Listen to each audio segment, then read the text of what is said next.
Ғадият сүресі. Бисмиллахир-рахманир-рахим. Аса қамқор, ерекше мейірімді Алланың атымен бастаймын.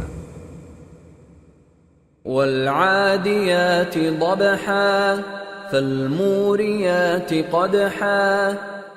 Қатты ентігіп, шапқан, тұяғынан от шығарған.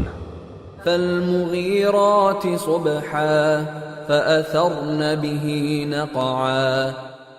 Таң сәріден шабуыл жасаған, тозаңдатып, шаңдатқан. فَوَسَطْنَ بِهِ جَمْعًا. Сөйтіп, жаудың ортасына кірген аттарға серт.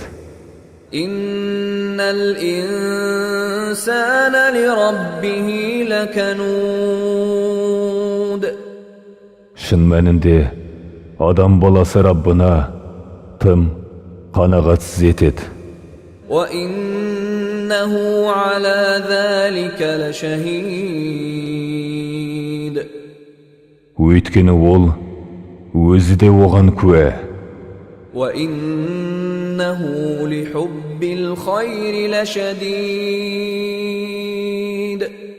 Сондай-ақ, ол байлықты өте жақсы көреді.